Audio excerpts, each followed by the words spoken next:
doctor Freddy Rivera, docente de Flaxo y especialista en temas sobre seguridad y crimen organizado. Michelle, la presentación y todo el resto. Está con nosotros el doctor Freddy Rivera, docente de Flaxo y especialista en temas sobre seguridad y crimen organizado. Sin mayor inteligencia policial, los sicarios seguirán paseándose por las sombras. La presentación como tal, Michelle, en lo que va del año, se contabilizan más de 420 muertes violentas, muchas de ellas bajo la modalidad del sicariato. ¿Qué factores permiten una avanzada de estas redes criminales? Consultamos a un destacado catedrático e investigador sobre materia, doctor Rivera. Don Freddy, bienvenido. Frente a una economía de escala como el crimen organizado, le pregunto, ¿por qué aumentar los operativos antisicariato serían solo un paño de agua tibia ante este fenómeno exponencial? Te bondad. Bienvenido. Buenos días, Diego. Muchas gracias por la entrevista. Mire, el incremento del sicariato, del asesinato a pedido, es la conjunción de varios factores. No es uno, no son dos, son varios y son de corte gravísimo, gravísimo. Lo que se mencionó al inicio de este segmento es la deficiencia que tenemos como país en producir inteligencia anticriminal o inteligencia criminal que se llama en los especialistas. Y eso se ve comprobado, no ahora, se ve comprobado hace unos años atrás en la carencia, por ejemplo, de prevenir, de alertar, de intervenir adecuadamente en distintos escenarios. Por ejemplo, las masacres sucedidas en las cárceles es un simple y gravísimo ejemplo de esa falta de coherencia, de esa falta de compenetración de los servicios de inteligencia policiales con lo que el gobierno que está terminando erróneamente desestructuró. Es culpa directa de este gobierno que termina haber desestructurado el sistema penitenciario con la formación de guías penitenciarios, haber suprimido los controles especializados sobre guías, haber obviamente reducido el presupuesto, haber suprimido el ente rector de las políticas carcelarias y entregar de una manera, yo diría, irresponsable, haber creado un servicio, ¿no es cierto?, de atención que no supo cómo manejar lo que ya se veía hace por lo menos 6 años, un incremento muy importante del país como sitio estratégico para el crimen organizado internacional. Entonces, el sicariato que está en discusión no es, y aquí hay unas interpretaciones muy erróneas, de que es producto de la pobreza. Eso es absolutamente falso. Es un segmento pequeño de las disputas territoriales por el menudaje, ¿no es cierto?, de la gente que está adicta.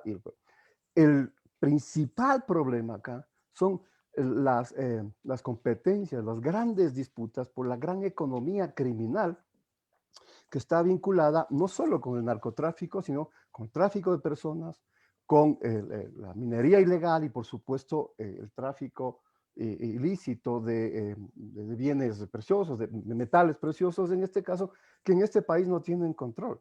Entonces las disputas territoriales no es tanto para el micromenudeo, Diego, es porque sobre todo en las poblaciones vinculadas a los puertos, de ahí el informe del Departamento de Estado de los Estados Unidos dice que el 70% de las exportaciones de cocaína para Norteamérica y para Europa están concentradas en los puertos.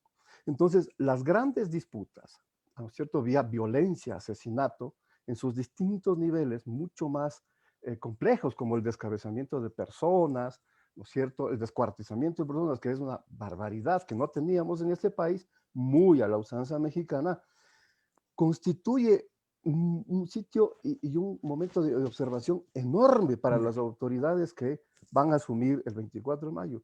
Es un aviso, pero completamente potente de lo que está sucediendo en este país.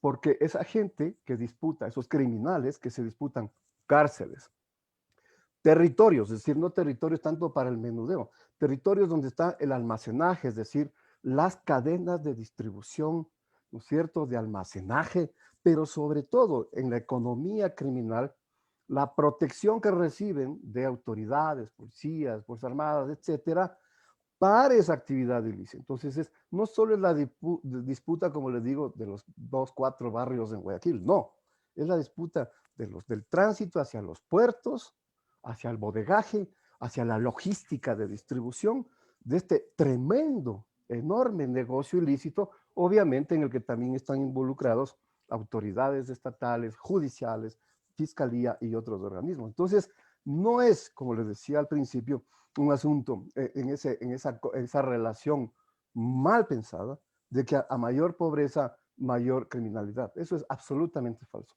La pobreza no tiene nada que ver con las decenas de pistas clandestinas de aterrizaje encontradas a lo largo de estos años. No tiene nada que ver la pobreza. Una cuestión de ineficiencia de oídos y miopía del gobierno que termina funciones y del último, el anterior, en no rendir, por ejemplo, que no, la DAC no se le exige rendición de cuentas. Esas personas son las que están directamente controlando los espacios de aterrizaje junto con el Ministerio de Defensa, que por cierto, tenemos una carencia, estamos de indefensión porque los radares no sirven en este país. Pues por eso tenemos avionetas de narcos que aterrizan en la provincia de Los Ríos, adentro del país, ni siquiera en la costa, adentro del país. Entonces es muy grave lo que está sucediendo, Diego. Doctor, escuchamos su relación con estremecimiento. Estamos dialogando con el doctor Freddy Rivera, docente de Flaxo y especialista en temas sobre seguridad y crimen organizado. El tema esta mañana, sin mayor inteligencia policial, los sicarios seguirán paseándose por las sombras. Doctor, le suplico sus próximas respuestas más apretadas porque tengo varias inquietudes. Le pregunto, ¿a qué trabas legales se enfrenta la Fiscalía a la hora de probar, por ejemplo, el pago dentro de un caso de sicariato? Quizá por ello estos casos difícilmente llegan a una sentencia condenatoria, doctor. Sí, a ver, eso es un proceso de descoordinación muy grave que existe entre las autoridades de justicia, que hay que averiguar la omisión del por qué, ¿no es cierto? Y los operadores propiamente policiales y de inteligencia. ¿Sí? Esa descoordinación que hay entre policía, fiscalía, o a su vez entre investigación y el sector judicial, bueno, genera todas estas tasas enormes de impunidad que se han incrementado de manera ostensible. Es decir, no es secreto a voces, la corrupción que permea en el sistema judicial y en otros organismos están a la vista. Así que no es simplemente de modificar una fórmula, es mucho más grave porque el crimen organizado ha metido todas sus fichas, digamos, dentro del sistema judicial ecuatoriano. Gracias, doctor. Michelle desde Madrid le formula su propia pregunta. Michelle, ten la bondad. Por las razones antes expuestas, se pudiera colegir, por ejemplo, que no haya respuesta sobre el crimen de Efraín Ruales, presentador de televisión, del abogado Harrison Salcedo o de la ciudadana peruana asesinada por error en Guayaquil. Podría atribuirse, pero bueno, ahí son investigaciones de criminalística que tienen que dar unos resultados. No es tan fácil a veces es mencionar. Lo que yo estoy alertando en este momento es de la gravedad que va a suceder en poco tiempo con lo que se hizo en términos de los programas de videovigilancia, por ejemplo, del ECU 911.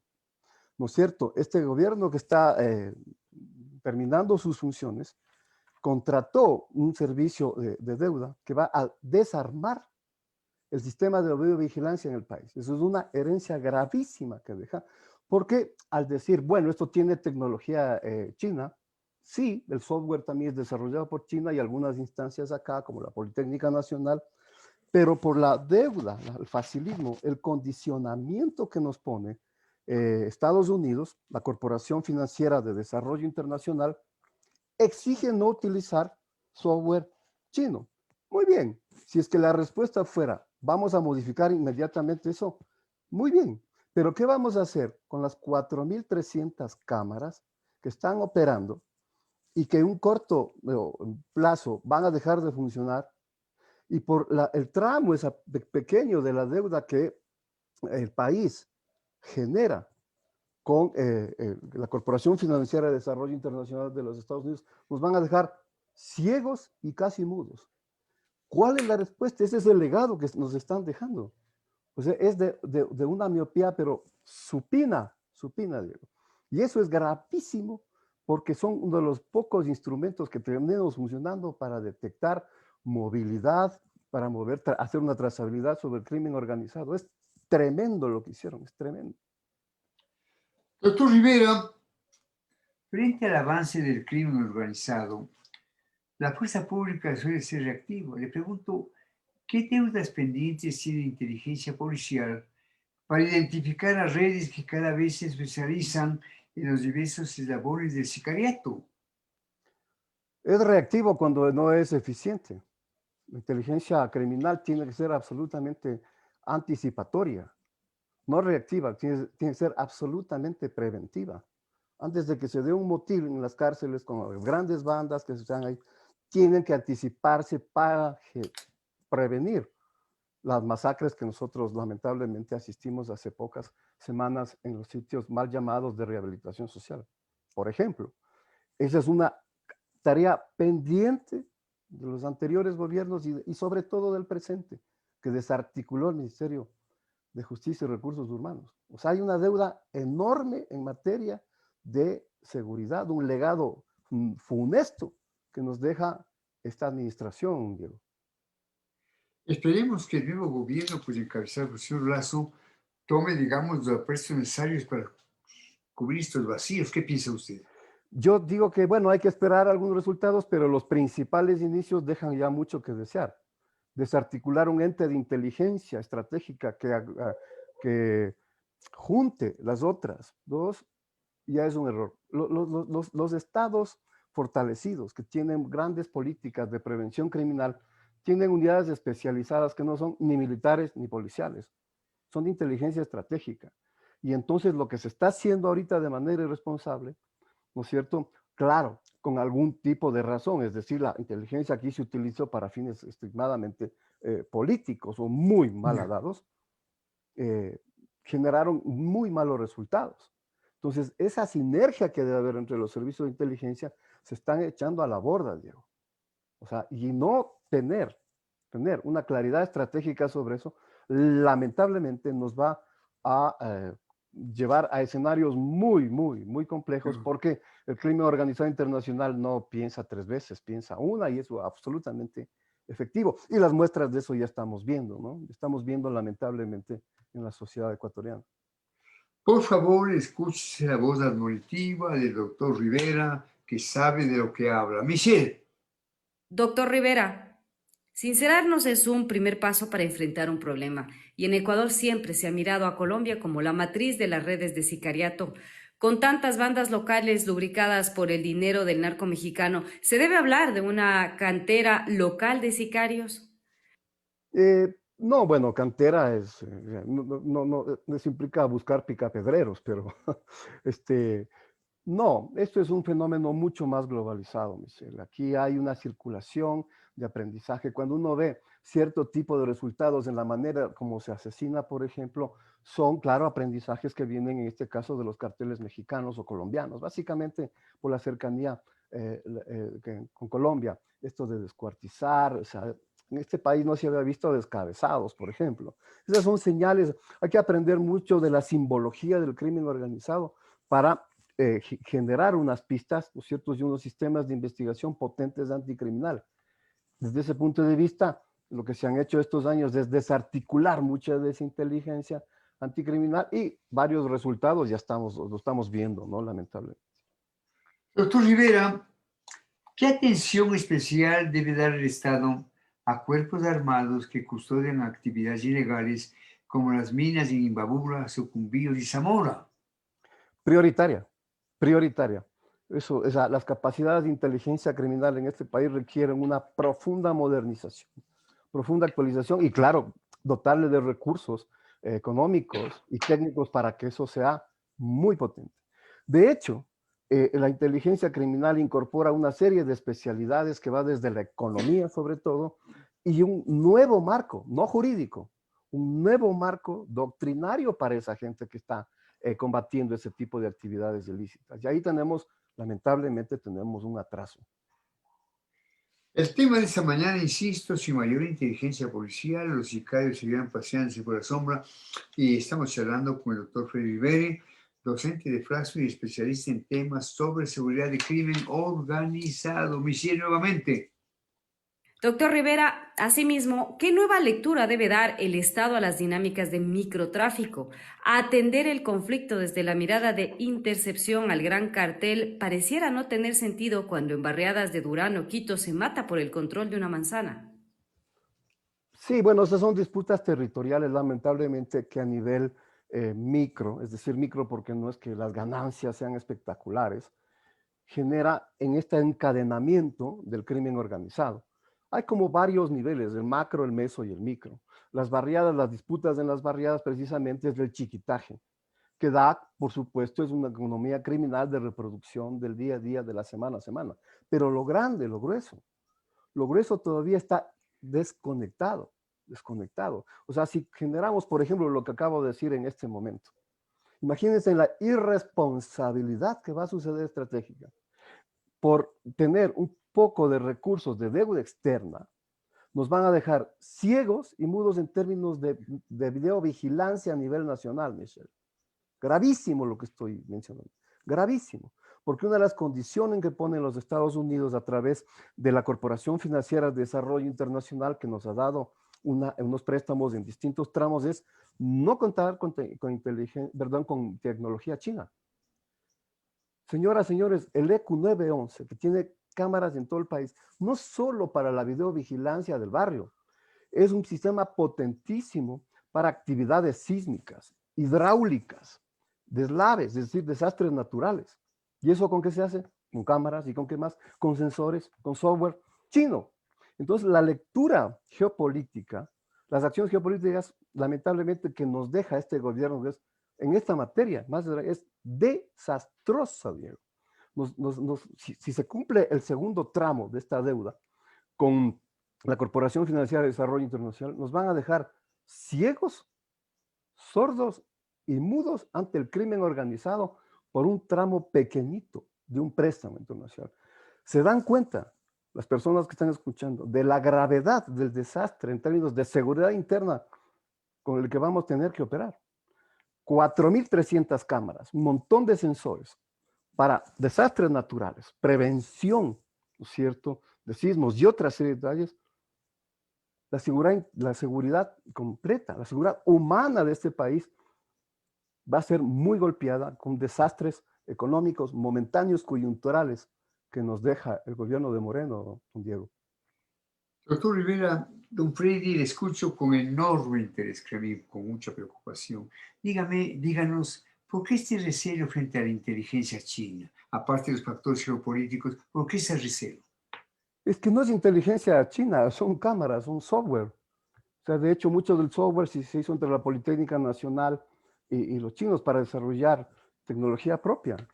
El asunto es la cantidad, porque los software obviamente hay que actualizarlos cada tiempo.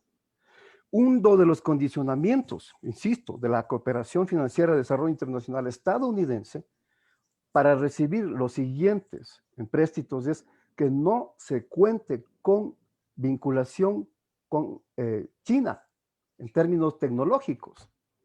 Eso nos va a dejar, insisto, mudos, ciegos y sordos. Y todo esto por un préstamo, y todo esto por un préstamo. Por un préstamo pequeño, y no solo eso, sino nos deja en mala posición frente a la enorme deuda externa que tenemos con China. O sea, eso les digo, es una irracionalidad estratégica desde todo punto de vista que se vea. ¿Qué vamos a hacer? Los Estados Unidos nos van a dar en 6 meses software suficiente, que se demora años, para la actividad, para el monitoreo antisísmico, para el problema hidráulico cuando vengan grandes inundaciones, para el control, ¿no es cierto?, de las altas y bajas mareas oceanográficas. O sea, es gravísimo lo que se ha hecho, Diego. Y todo esto es enmendable, doctor, es enmendable. Por supuesto. ¿Por dónde comenzamos? ¿Por dónde comenzamos? A ver, por una capacidad rápida de análisis en inteligencia estratégica que nos permita ver en qué estamos fallando y tomar unas medidas absolutas sobre eso. Pero ya los anuncios que uno observa y lee y escucha sobre que se desaparece la entidad de inteligencia estratégica del Estado y solo nos quedamos con el subsistema policial y el subsistema militar, son absolutamente insuficientes.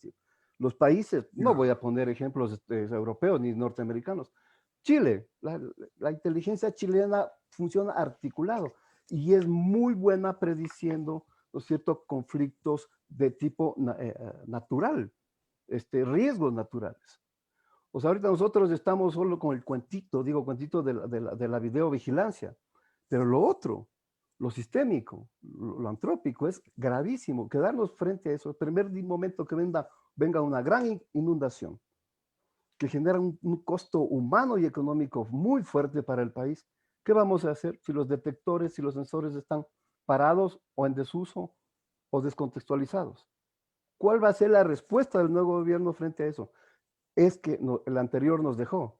No, no, Diego, eso es una advertencia realizada por las personas que estamos en estos temas y que proyectamos un poquito lo que podría suceder. Y este país, lamentablemente, es vulnerable sísmicamente, en términos hidráulicos, frente a desastres también marítimos y, por supuesto, en temas de crimen organizado internacional que nos tiene más o menos copados en algunas instancias, lamentablemente.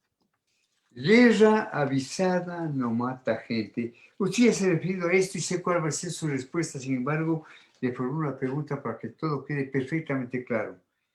Sin la vergonzosa cena ahí, doctor, dedicada a tareas de policía política, le pregunto, ¿es acertada la decisión del presidente electo de potenciar las tareas de la inteligencia policial y militar? ¿Qué medidas de confianza se debían aplicar previamente en estas dos fuerzas? A ver, para que todo quede perfectamente claro y se vea que hubo una advertencia.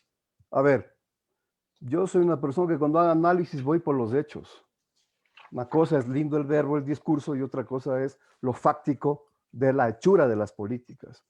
Hasta ahora hay una mención, nada más, que se desarticule la inteligencia política. Correcto, pero perfecto, eso se tiene que hacer. Así como en el tiempo de Velasco habían los pepudos y después los pesquisas. Esto es una cosa que se va lamentablemente repitiendo. Cuando hablo de inteligencia estratégica, Diego, estoy mencionando una formación absolutamente técnica, profesional, sin controles, me refiero de injerencia política, ¿cierto? Que ha habido. Y para eso implica obviamente tener una potente centro de formación en donde sí estén los subsistemas militar y policial, pero no solo eso, los de riesgos. La CNI española funciona bastante bien en eso. La gente que está a cargo de esas instancias de inteligencia estratégica dependen de la vicepresidencia, bueno, en el caso español me refiero, el gobierno español, pero tienen solo un 40% de guardias civiles, militares y Policía Nacional. El resto son absolutamente cuadros civiles altamente capacitados, en donde están viendo todos los frentes, todas las vulnerabilidades. Estoy poniendo el caso español, ¿no? Que lo conozco cerca. Y entonces, claro, tienen que ver las mafias internacionales que operan ahí, el problema que tienen en Mediterráneo, el problema sistémico en el Atlántico, es decir, una verdadera inteligencia estratégica. Lamentablemente, nosotros en estos años hemos tirado más o menos al tacho de la basura al haber politizado la inteligencia nacional y obviamente perdido la oportunidad histórica de crecer, ¿no? Doctor, qué valiosas y qué cargadas de advertencias sus pronunciamientos. Esperemos que su voz sea escuchada, ¿no? Y gracias, doctor, por estar con nosotros y abordar un tema tan crítico, tan difícil, ¿no? Ojalá, Diego, esperemos que las nuevas autoridades tengan la mesura y la sensatez de ver todas estas aristas de una problemática muy compleja, Diego. Buenos días. Te agradezco muchísimo, doctor. Aquí termina el programa Buenos Días. Hemos dialogado con el doctor Freddy Rivera, docente de Flaxo y especialista en temas sobre seguridad y crimen organizado. El tema, sin mayor inteligencia policial, los sicarios seguirán paseándose por la sombra. Y gracias, doctor. Buenos días. Buenos días, Diego. Bien, ahora viene encuentro con